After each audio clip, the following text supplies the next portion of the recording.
Conspiracy theories. Love them, hate them, believe them, don't believe them.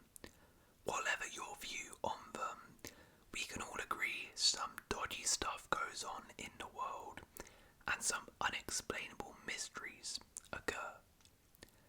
The same can be said for the world of football, where conspiracy theories are ripe, some more ludicrous than others, while some theories hold genuine validity and intrigue. Today, we will explore every single conspiracy in football, from the wild and completely absurd to the realistic and probable. Our theories today range from lasagnas to match fixing to drugs to Nazi Germany. It's going to get very, very deep, and this is an iceberg video, so if you're unaware of how an iceberg video works, it's just like a real life iceberg. The further down you go, the more layers you go, the darker and deeper the iceberg gets.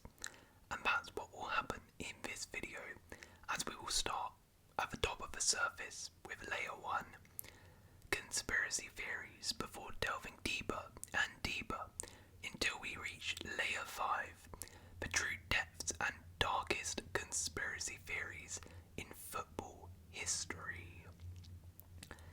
This video has taken a long time to make, a long time to film, and a long time to edit, so I would appreciate if you could leave a like for this.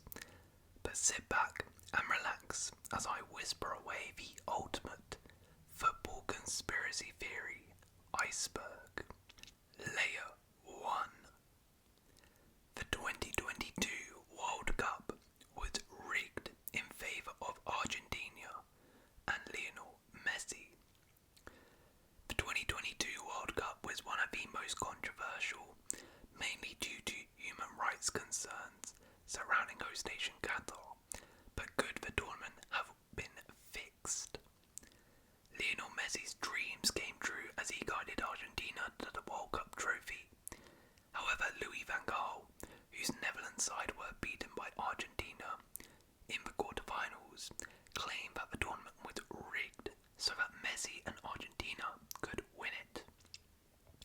He said, "I don't really want to say much about it. If you see how Argentina gets the goals and how we get the goals, and how some of the Argentina players crossed the line and weren't punished, then I think it's all a preconceived game."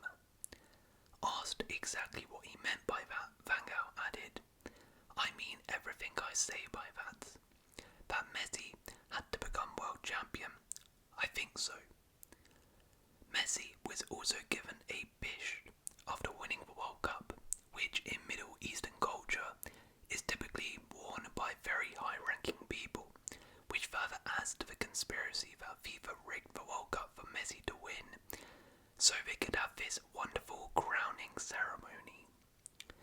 This is one the Ronaldo fanboys will certainly jump on, but who knows, maybe it's true. Nike and CBF forced Ronaldo to play the World Cup final.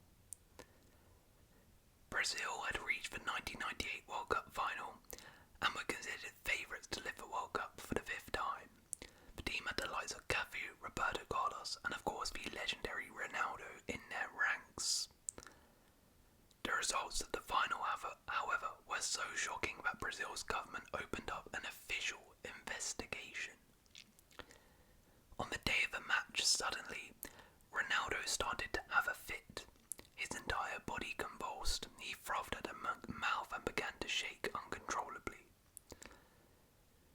Cesar Sampaio was the first person to administer first aid, and he got to Ronaldo before the doctors did, holding it down, putting his hand in Ronaldo's mouth to unravel his tongue and prevent him from swallowing it. Ronaldo then fell asleep. When the squad took the coach to the Stade de France, Ronaldo instead went to the Lillas clinic in Paris. It was while he was at the clinic that he was omitted from the team sheet by his manager. However, 40 minutes before the kickoff, he showed up with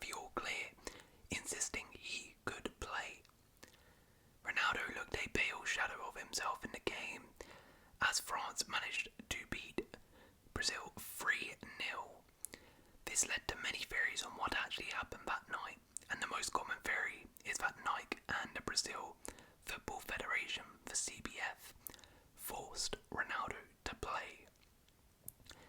Nike had signed an agreement worth 80 million with the CBF, and if Ronaldo was not fit enough to play that day, they would lose that money. The CBF intervened and forced him to play, as there was a hidden part of the contract that dictated he had to play the World Cup final, and the CBF prioritised profits over Ronaldo's health. Spurs Lasagna Gate. The Marriott Hotel in Canary Wharf once claimed to satisfy the most discerning palates with its fresh approach. Then, the night before the final day of the 2005-06 season came, and that reputation was gone. Sickness tore through the Tottenham squad like a tsunami, effectively costing Martignol's team a place in the Champions League at the expense of Arsenal, and setting tongues wagging across the North London divide. Although the hotel was cleared of any wrongdoing, it didn't stop theories suggesting an Arsenal-loving chef had tampered with the lasagna that floored 10 of the Spurs squad, one even claiming Arsene Wenger himself was behind the flawed Italian favourite dish. Even if you think Arsenal weren't behind this, you have to question that it's a bit weird that a very fancy 5-star hotel ended up giving food poisoning to almost the entire Spurs squad. Manchester United sign Bebe for his agent. Bebe has to go down as one of the most memorable Man United signings of the 21st century. Not for the right reasons though, more wonder why than wonder kid. The winger made just 7 appearances for the Red Devils after joining in 2010. Alex Ferguson had never seen Bebe play a single minute of football, yet decided to fork out 7.4 million on him, and this raised a lot of questions. It's been suggested that the 7.4 million deal was a favour to his agent, Jorge Mendes, who supposedly wanted to reward another client of his, then United assistant Carlos Queiroz, who allegedly helped his client Nani escape a drug ban. And when you watched Bebe play, it was clear he was nowhere near Man United's standard, so something fishy definitely went on here, and this conspiracy certainly has some legs to it. UEFA Loner. On an infamous night of high drama at Stamford Bridge in May 2009, we witnessed what some see as the most blatant act of bribery in recent football history. Chelsea faced Barcelona in a Champions League second leg at the Bridge. Chelsea saw 4 separate penalty appeals waved away by referee Tom Henning of Rebeu during an enthralling Champions League semi-final second leg clash. Rebeu had ruled that Dani Alves' foul on Florent Malouda had taken place outside rather than inside the area, which was clearly wrong, and the Norwegian official had not seen Eric Abidal's blatant tug on Drogba. He'd also failed to spot 2 handballs, the first by Piqué and the second by Eto'o. The latter infringement came right at the death, just seconds after Andres Iniesta had made it 1-1 on the night, and on aggregate, which would see Barcelona through to face Man United in the Champions League final. The Chelsea players infamously exploded, with Michael Ballack and Didier Drogba being particularly animated. This, for most people, confirmed that Barcelona and UEFA were colluding, and Barcelona were bribing referees in the Champions League in order to get favourable decisions. Even if this wasn't the case, this has to go down as the worst refereeing performance of all time. Korea rig the World Cup.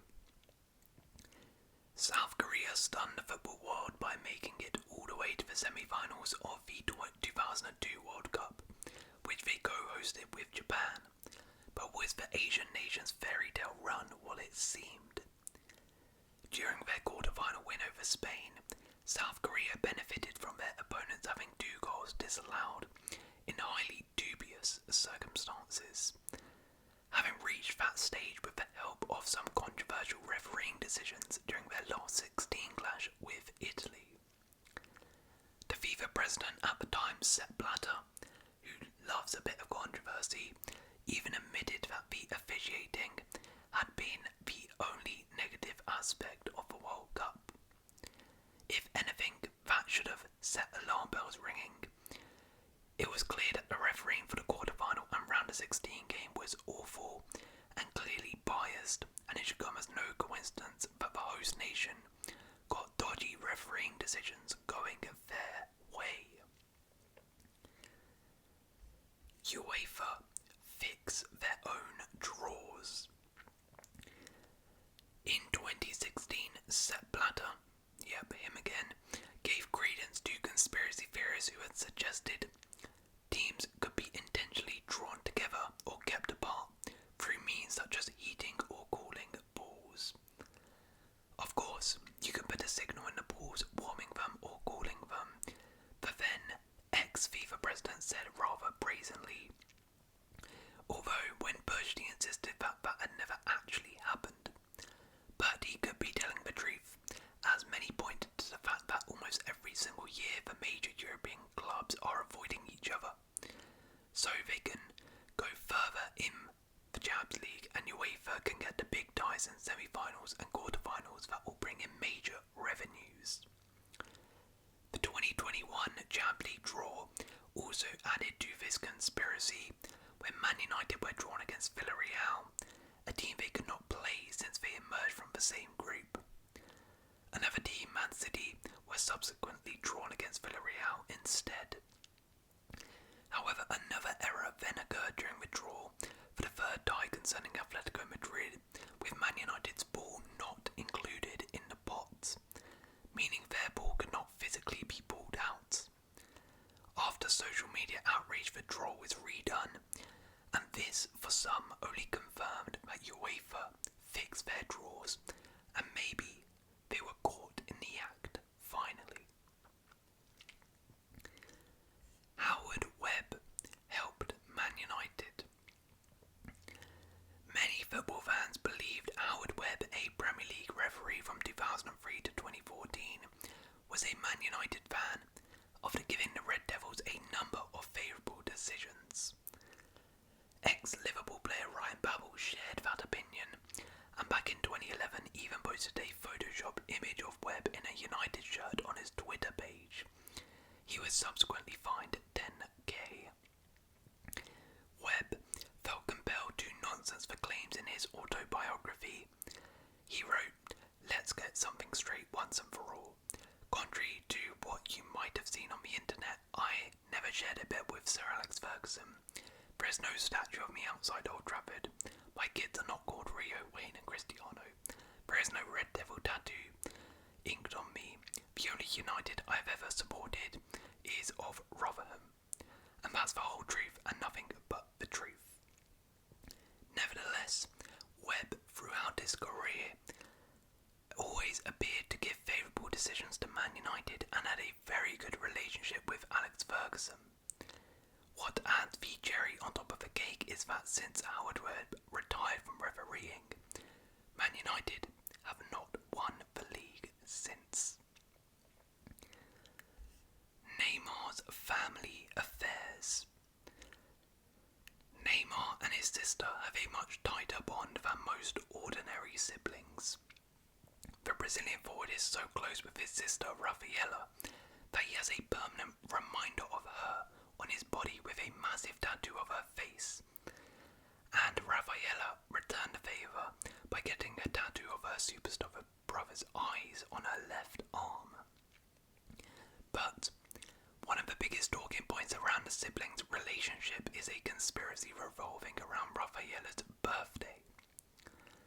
It all started in 2015 when Neymar was playing for Barcelona, and he picked up his 5th yellow card of the season against Granada on February the 28th. he was suspended for the next match. Barca allowed Neymar to fly to Brazil to be with his family during his sister's birthday. The following season, an almost identical scenario happened as he was given another suspension during the match with Raul Vallecano on March the 3rd. This time, he got permission from the manager Luis Enrique, club captain Iniesta and his 3 vice-captains. Neymar headed back to his native country for a Disney-themed birthday while he was suspended from playing. In 2017, Neymar suffered a muscle injury in a match against Deportivo on March 12th, so went back to Brazil to celebrate his sister's birthday once again. The next year he fractured a toe in PSG's victory over Marseille on March 3rd, and he again left for Brazil to attend his sister's birthday. Then, in January 2019, the Brazilian sprained his ankle in a Brazilian friendly, which forced him off the pitch for 3 months, and that of course meant he could be back in Brazil with his sister. So, since 2015, the Brazilian superstar has missed a game close to that date due to injury on 5 occasions, and through suspension twice. Is this a weird coincidence or a tactical move by Neymar? Layer 2. The 1966 and 1974 World Cups were fixed. João Havelange, FIFA president from 1974 to 1998, incredibly claimed that the 1966 World Cup and 1974 World Cup were fixed for the host countries England and Germany to win, and many have latched on to this argument. The Brazilian said in 2008, in the 3 matches that the Brazilian national team played in 1966, of the 3 refs and 6 linesmen, 7 were British and 2 were Germans. Brazil went out. Pelé exited through injury following some rough defensive play which was not penalised, and England and Germany entered into the final, just as the Englishman Sir Stanley Roos, who was the president of FIFA at the time, had wanted. In Germany in 1974, the same thing happened. During the Brazil-Holland match, the referee was German. Brazil lost 2-0 and Germany won the World Cup. Brazil were the best team in the world, as the same team that won the World Cup in 1962 and 1970, but it was planned for the host countries to win. Granted, Havelange was Brazilian himself, so he might have just been salty they lost. However, does he have a point? This conspiracy gets weirder when Gordon Banks, the star goalkeeper for England, before a confrontation with West Germany in the quarterfinals, drank a few sips of beer and suffered severe abdominal pain. That situation repeated up to 2 days. Finally, head coach Ramsey had to enter the name of goalkeeper Peter Bonetti into the starting lineup, who had one of the worst performances of his career. As a result, England lost to West Germany, with many claiming Banks was poisoned by the Germans and FIFA. Neymar wasn't really injured at the 2014 World Cup. Neymar is back with another conspiracy, this time in layer 2, and this one is a little bit more far-fetched, but if true, would be an incredible cover-up. Neymar didn't injure his back in the 2014 World Cup quarter-final, and he would have been fit for the final if eventual champions Germany hadn't destroyed Brazil 7-1 in the semi-finals. Famously, the Brazilian was stretchered into hospital following a knee to his back from Colombia's Juan Zuniga in Brazil's quarter-final match at the 2014 World Cup. But after a video of him seemingly walking around pain-free at his home emerged, it aroused suspicion. People started to study the incident again more closely and saw Neymar covered his face with a cloth while entering the hospital. photos of him were missing a prominent tattoo, and his medical notes were destroyed to protect his privacy, leading to some suggesting that wasn't really Neymar going to the hospital, and he faked an injury to avoid the embarrassment of the 7-1 loss to Germany, as he knew Brazil were going to lose badly. FIFA betrayed Maradona. Long cursed with an overactive thyroid, Diego Maradona was struggling to shift a few pounds before the 1994 World Cup. Diego claimed FIFA had promised to turn a blind eye to his attempts at weight loss through doping, because they needed his marketability to sell tickets. He was fit and allowed to play for the first 2 games of the World Cup, but when FIFA saw that the World Cup was doing great, bringing in large revenues, and could do well without Maradona, they decided to test him positive for everything and ban him from the World Cup. While this was the right call, was this also betrayal by FIFA and clear backstabbing? Did they allow doping and then betray Maradona? Sounds like something FIFA could do. Gerrard misses a pen on purpose. Steven Gerrard is arguably the greatest player in Liverpool's history. However, he experienced some tough times at Liverpool. He wasn't always surrounded by world-class players, and between 2009 and 2013 could only help Liverpool to 7th, 6th, 8th and 7th placed finishes. Possibly the worst ever campaign came under Roy Hodgson, who left the club in January 2011 with Liverpool just 4 points clear of a relegation zone. There was a genuine fear that the Premier League Giants could actually be relegated under Hodgson, but Gerrard was never going to let that happen. With huge pressure on Hodgson, Liverpool were 3-1 down to Blackburn when they were awarded a spot kick. Gerrard, who had such an incredible record from 12 yards, stepped up, rubbed the Liverpool badge, took a long break, before side-footing the ball miles over the bar. Liverpool lost the game, and that was Hodgson's final game in charge, and many believe Gerrard was thinking about getting Hodgson the job as he waited to take the penalty and purposefully skied it over to sack the manager. Amazon's Spurs season was scripted. Amazon hit the jackpot by following Spurs in the 1920 season, considering everything that happened.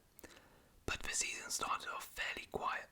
So much like reality shows these days, the best way to add interest is to freshen up the cast. Welcome, Jose Mourinho. Mauricio Pochettino had just got Spurs to a Champions League final the year before and rebuilt the Spurs team from the ground up. Daniel Levy hadn't spent a dime in the last 2 years and was notoriously stingy and never liked going for big name players or managers. So that's why people believe that Amazon had a say in Jose Mourinho replacing Mauricio Pochettino. Levy, knowing that this season was being filmed by Amazon, saw a chance at a major storyline that could bring success on the pitch, but also major revenues off it, with the Amazon series getting large amounts of views with Mourinho in charge. Therefore, with the consultation of Amazon, Spurs sacked Pochettino and signed Jose Mourinho. Layer 3. Peru and Argentina's government fixed their match.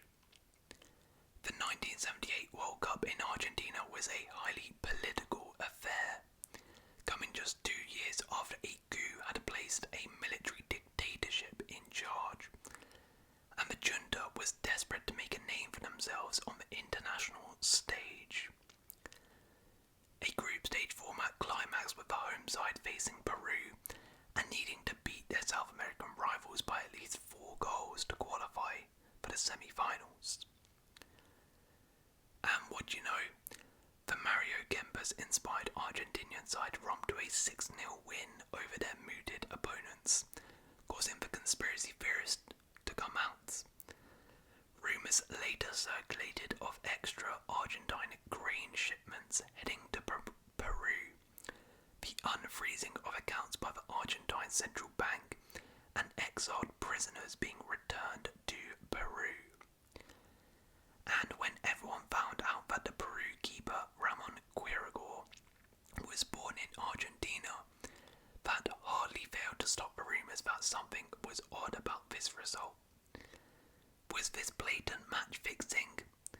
I mean, considering it was under a dictatorship, I wouldn't put it past the home nation. Messi and Iniesta send coded messages to Syrian militia.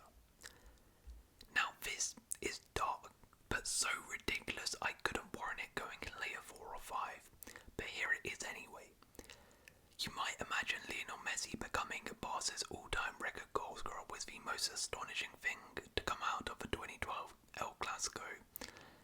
You'd be wrong. It was during this game, claimed Syrian state television, that Leo and his friends sent coded messages to rebels in the war-torn Middle Eastern country, revealing the best way to smuggle guns into Syria via their pretty passing patterns. Here we see the first stage where arms are loaded from Lebanon, began the report on Al Dunya TV, complete with graphics showing a map of Syria and a passing move between Messi, Iniesta and Pedro. A bizarre piece of propaganda, or the most surreal hoax imaginable. Bobby Moore's bracelet and Colombia's secret police. It was the scandal that rocked England's defence of the World Cup in 1970, but the one question nobody can answer is why. Why was Captain Bobby Moore accused of stealing an emerald bracelet from a hotel jeweler in Colombia? The West Ham defender was placed under house arrest for 4 days, until his release was secured by pressure from Prime Minister Harold Wilson and a lack of any evidence. 2 years later, leaked documents suggested it was a deliberate sting by the Colombian secret police, potentially to extract money, or as a part of a South American plot to destabilize the defending champion's most important player. Others claim Bobby Moore was taking the fall for one of his teammates, who took the bracelet for a joke. Even numerous conspiracy theories have been amended around this strange event, which seemed to derail England's World Cup, and it was a bizarre 4 days. Denmark and Sweden's convenient 2-2 draw at Euro 2004. It would not be possible to play for a 2-2 draw against Denmark, and I don't think it will end 2-2. That is a very unusual result, said Sweden coach Lars Lagerbäck ahead of his side's final Euro 2004 group game against Denmark, where a 2-2 draw was the one result that would knock Italy out of the tournament and see both of them go through. Well practiced in the art of the biscotto, Italy were understandably wary. So what happened? Yep, you guessed it, the Scandinavian side shared 4 goals and Italy were heading home. After the game, which was decided by a 89th minute equaliser for Sweden, reports of constant dialogue between the opposing players began to surface, but Danish defender Thomas Helveg maintained there was no fix. However, it seems rather odd that the one scoreline that would take them both through, which the managers claimed was impossible, ended up occurring. Argentina spiked Brazil's drinks. A World Cup last 16 game between South America's bitterest rivals is always going to be laced with hatred, passion and flair, and maybe tranquilizers. That's what Brazil left back Branco is convinced convinced happened after Argentina physio Miguel Di Lorenzo, while attending a injured Argentina player early in the second half, gave him a water bottle. 2 days later, Branco complained of feeling dizzy and sick after drinking from what he believed to be tranquilizer-laced water intended just for him. Initially, the Argentines denied it, but in 2005, Diego Maradona implied the story's truth in a TV interview, saying, "Look, I'm not saying it didn't happen." His coach Carlos Bilardo, famed for his win-at-all-costs philosophy, appeared as if he was trying not to smile when Maradona said this. So maybe this conspiracy is actually a conspiracy which is true. Iranian government ordered team to take it easy. Needing victory against a mediocre Bahrain side to secure an automatic qualifying spot for the 2002 World Cup, a lethargic Iran barely mustered a shot as they slumped to a shock 1-0 defeat. Consigned to a playoff match against the Republic of Ireland, Iran battled but went out. 2 days later, a storm broke after investigative journalists alleged that the team had been ordered to take it easy against Bahrain by their own hardline Islamic government. A section of a supposedly off-the-record conversation between a journalist and a government minister said the government of Iran believes it's undesirable for large numbers of youth to congregate on the streets of Tehran. This occurred during the last World Cup after Iran triumph against the USA. There were some regrettable instances of drunkenness. The government denied all knowledge of any involvement, and it was never proven if this was a 100% real recording, but a conspiracy remained in Iran that the government did not want them qualifying for the World Cup because of the scenes that would happen in Tehran and Iran in the streets. Layer 4. Now we're getting deep. Most football teams are doping. This is actually a fairly recent conspiracy that has come to light thanks to Gary Neville and Roy Keane. Recently, Neville said on the Overlap podcast, "There are a couple that stick in my mind. I think there were a few teams that we played against that weren't clean. We thought it at the time." Neville referred to cycling and other sports in which taking performance-enhancing stimulants has proven to be prevalent. My point is that when you look back now at what came out after in cycling and other sports, and with doctors, we thought at the time there were things that physically were not correct, because we were fit and looked after our bodies, but there was something not right. I came off the pitch against an Italian team and thought, that's not right. I know that a couple of the other lads in the mid-2000s thought the exact same thing. Keane added, when we played certain teams, I would be walking off and you would be shattered. I remember looking at players I played against a couple of the Italian teams, and they looked like they had not even played a match. What makes this theory even more interesting is the case of Juventus in 1966. During the late 90s, the team won 3 league titles, reached 3 successive Champions League finals and won a Club World Cup. But it was Roma manager Cenk Seaman who first cast his doubts over the physique of several Juve players. Seaman observed that players like Gianluca Vialli and Alessandro Del Piero had grown in size in record time. Seaman went on to state that doping was rampant in Italian football, and a Turin magistrate decided to launch an investigation. After 2 years of research, they had gathered enough evidence to make a case against Juventus for systematical doping. 2 years later, the judge delivered the verdict. Juve's Dr. Agricola was found guilty of administrating illegal substances to footballers at the club, including EPO,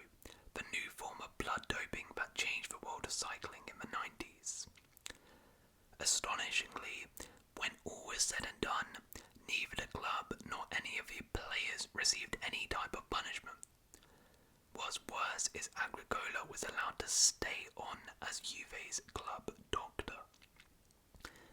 But it's not just the Italian teams. There have been so many unanswered cases of doping in football.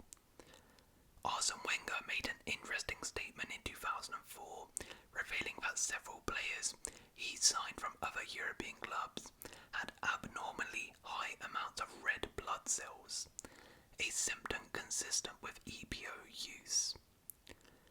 One of cycling's trusted doping doctors, Luis del Moral, was on the books with football teams, as on the website of the company Del Moral used to work for, it featured a list of his previous employers, stating that Del Moral used to be medical advisor of several football teams, most notably Barcelona and Valencia.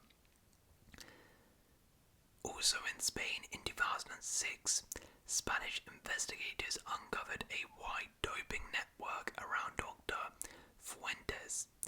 Most big-name cyclists were implicated and subsequently banned.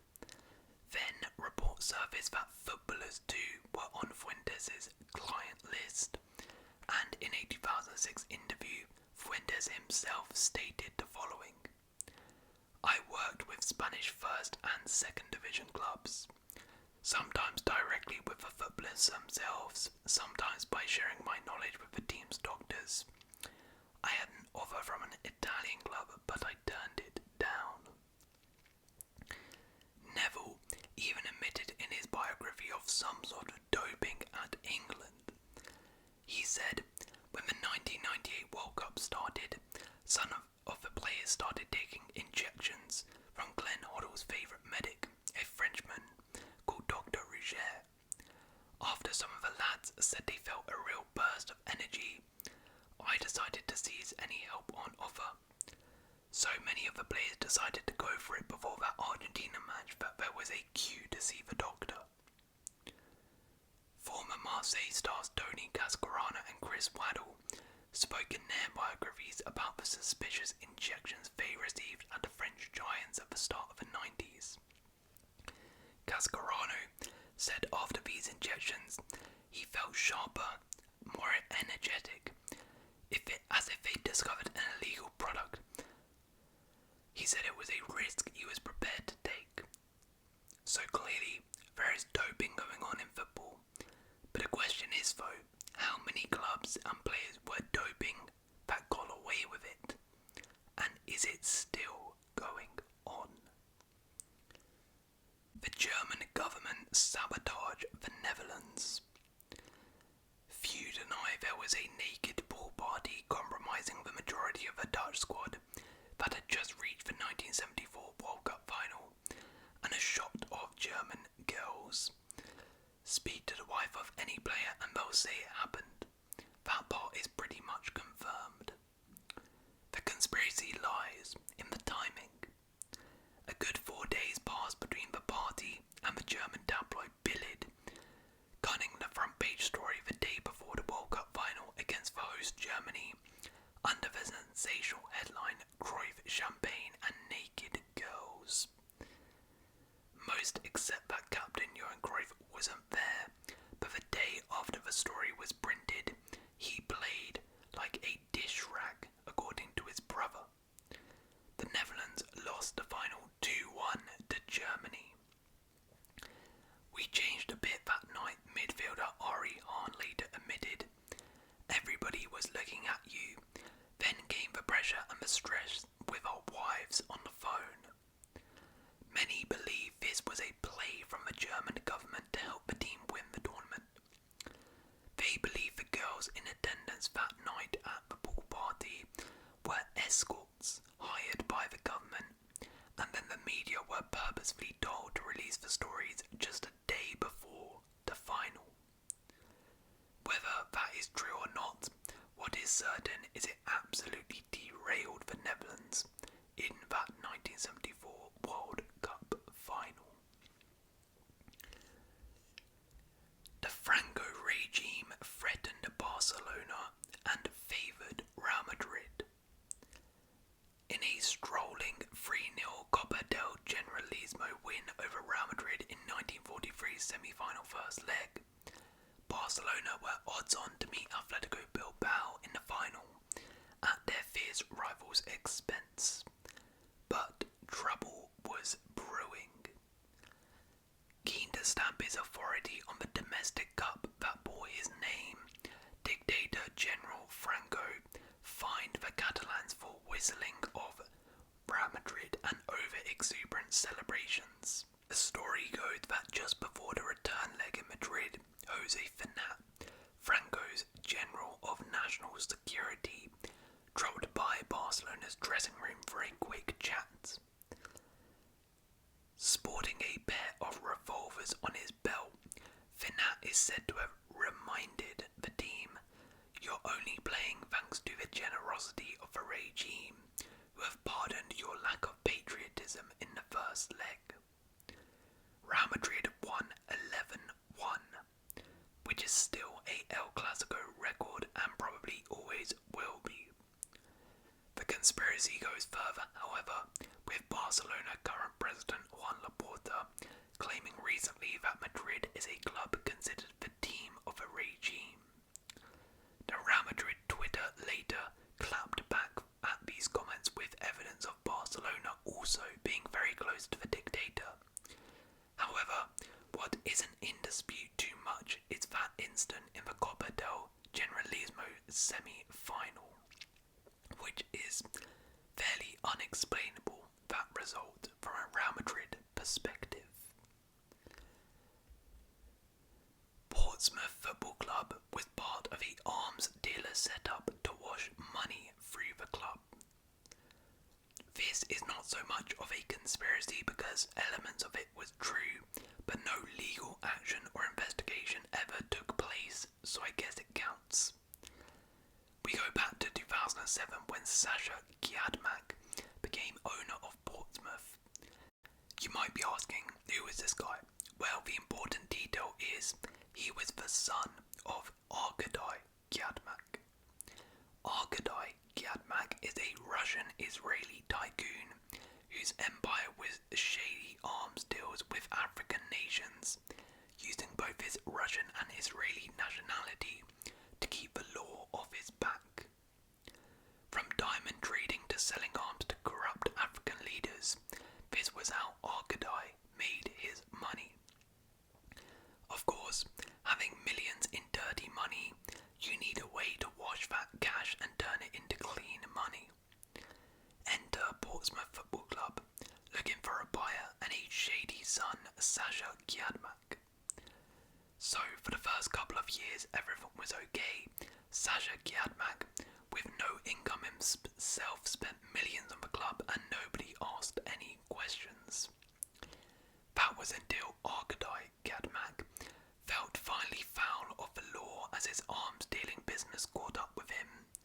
He fled to Russia to escape prosecution, but the source of his money also left. Oddly enough, at the same time, his son Sasha Giadmak also ran out of money, and after refusing to sell up, he took every last pound he could out of the club, which led to the collapse of the club down the football pyramid. So for 3 years, Premiership club Portsmouth was allegedly used by an arms dealer family to wash its dirty money through the club. That is not necessarily the conspiracy because I'm pretty certain that is true.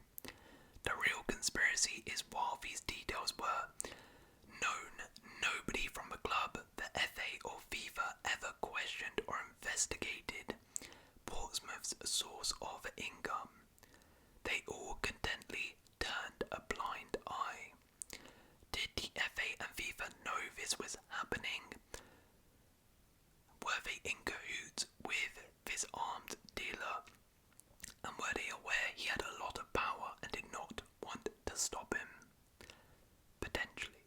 Okay, we have entered layer 5, the final, darkest layer of football conspiracy theories. The Nazis killed Matthias Sindelar. Vienna, April 1938. annexation of Austria by the Nazis, the German football team played a match against the Austrian team, which will cease to exist when the match is over. The Austrians are a much better team, but can't seem to score. And then Austria's best player, Matthias Sindelar, scored twice to give Austria the win.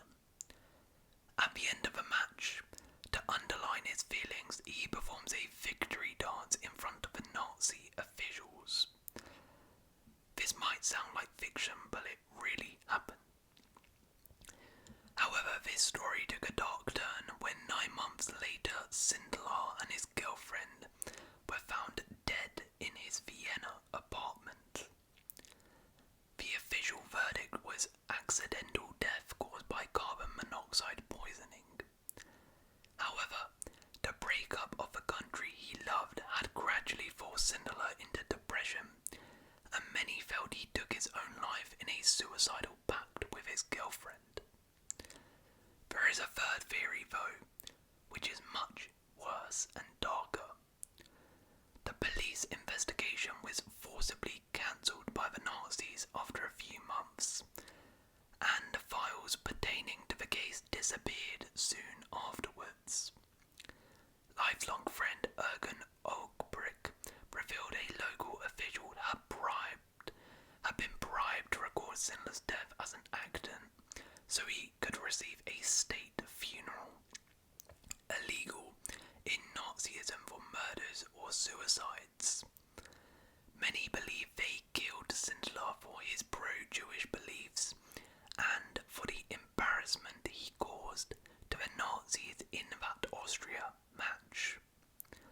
Unfortunately, we will never know the truth as to how he truly died. Mussolini makes Monty an offer he cannot refuse. A few decades before Marlon Brando delivered one of cinema's most famous lies in The Godfather, Italian dictator Benito Mussolini was busy persuading Argentina midfielder Luis Monti to come and play for Italy. It's believed 2 secret agents travelled to the 1930 World Cup to act as Mussolini's personal recruiter of top talents on show for the tournament. Mussolini was determined to host next time around. When Monti scored Argentina's first goal of the tournament, they had their man, whatever the cost. The conspiracy starts here as it's rumoured death threats were issued through his Italian mother, and legend has it Monty was in tears in the dressing room at half-time of the World Cup final against Uruguay. Argentina were winning 2-1 and eventually lost 4-2. Monty made the move later that year to the Italian national team and went on to win the 1934 World Cup as a nationalised Italian. But many believe this was not by choice, and Mussolini forced him to play for the side by torturing him and his family. And considering who Mussolini was, I don't think this is a crazy conspiracy theory. The Racing Club Dead Cat Curse. Right, this is a bit of a weird and long one, so strap yourselves in. Racing Club was a powerhouse in Argentine football at the beginning of the 20th century.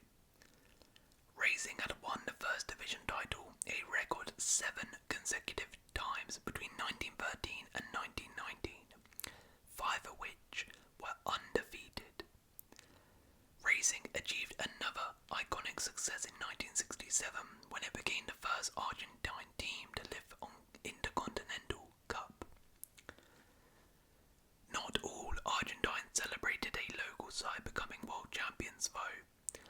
Supporters of historic rivals, Independent, boiled with rage. And here's where the conspiracy begins. Allegedly encouraged by a local witch, they took advantage of the fact that the night watchman who worked at the racing stadium was an independent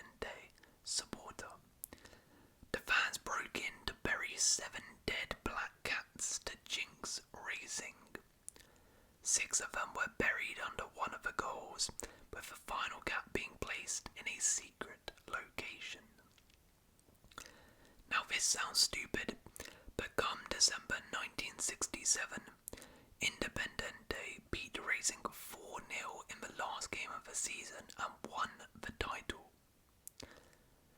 That might sound like a minor coincidence, but things were about to get worse. In 1980, with racing trophyless since 1967 and Independente in their golden age, coach Juan Carlos Lorenzo allegedly decided enough was enough and called for the cats to be dug up. The club, however, only found 6. Racing resorted to countermeasures such as burying frogs supposedly associated with cleansing in the spots where the cats were found, but it didn't work. Racing played the last game of the 1983 season away at Independente and lost, with Independente becoming Premier Division champions. But that was not all.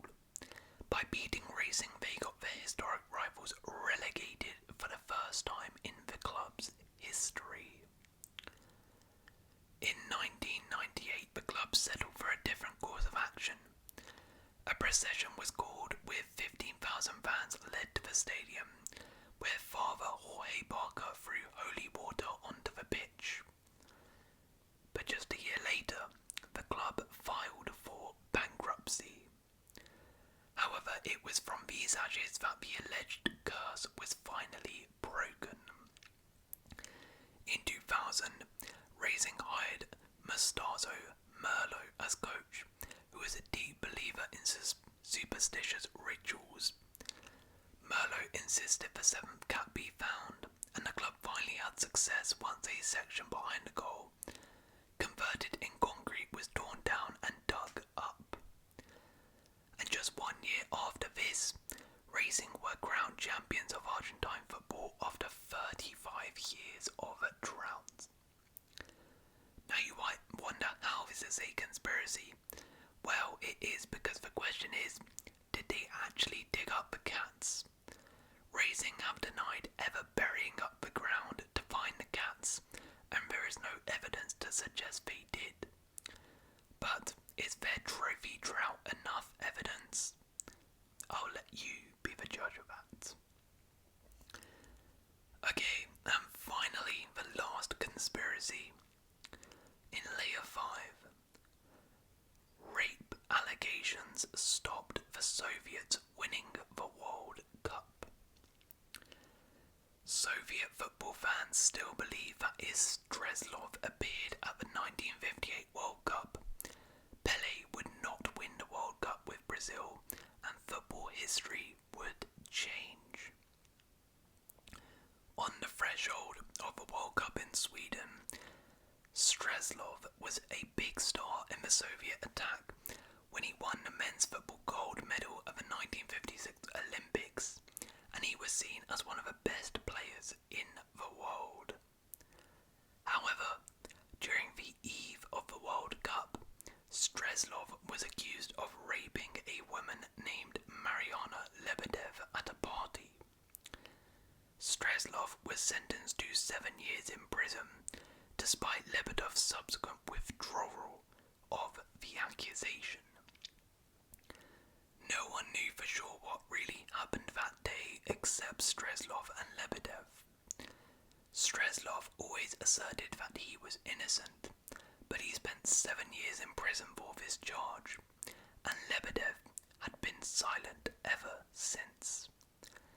There have been rumours that Streltsov was punished for refusing to marry the daughter of an important figure at the time, and also rumours that another country, potentially the US, who were involved in the Cold War with Russia at the time, made up these accusations to derail the Soviets and stop them from winning the World Cup, as if they had won the World Cup it would be great propaganda for them.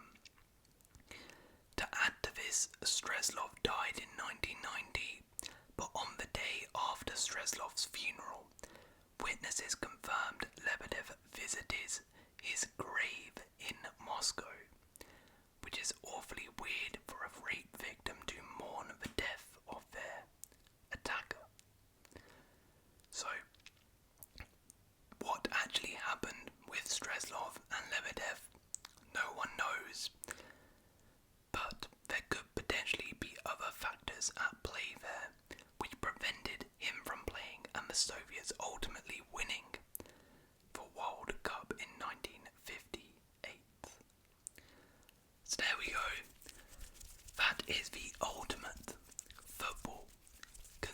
conspiracy theory iceberg. If you want to see me do another iceberg video, let me know. I can do it.